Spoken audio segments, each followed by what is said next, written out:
La première chose à faire lorsque vous êtes face à une situation de prise d'otage comme ça, c'est commencer la négociation. Ce qui est bien tombé, c'est que les deux négociateurs qui étaient là ce soir-là étaient les mêmes qui avaient géré la négociation à l'hypercachère.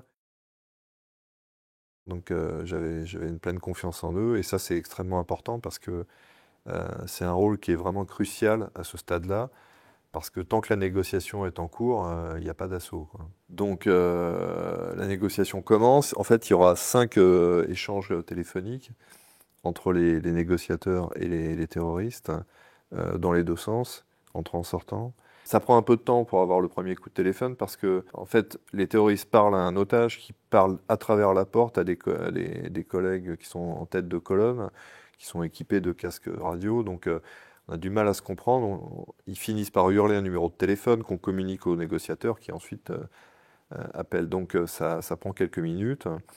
Mais assez rapidement, donc, il y a un contact entre les négociateurs et les terroristes. Dès le premier coup de téléphone, les négociateurs me font un point en me disant ça se présente pas bien. Ils sont assez énervés. Autant Koulibaly à l'hypercachère était très calme, très posé.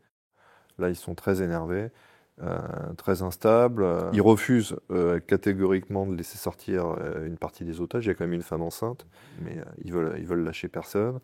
Et on sent que c'est très, très, très, très précaire comme situation. Il y a un deuxième échange avec les négociateurs. Et au terme de ce deuxième échange, les négociateurs me rappellent en me disant on n'y arrivera pas.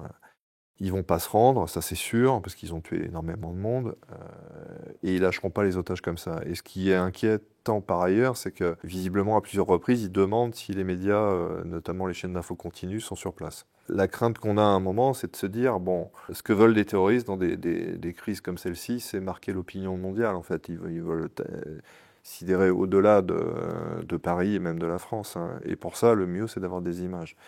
Le danger, donc, c'est qu'ils décident de se faire exploser avec les otages quand ils ont le sentiment d'être à l'image, quoi. C'est un risque. Et sachant qu'il n'y a pas de prise sur la négociation et qu'on ne progresse pas, j'ai le sentiment, et j'ai toujours le sentiment maintenant, que la moins mauvaise solution, c'était de passer à l'assaut, quoi.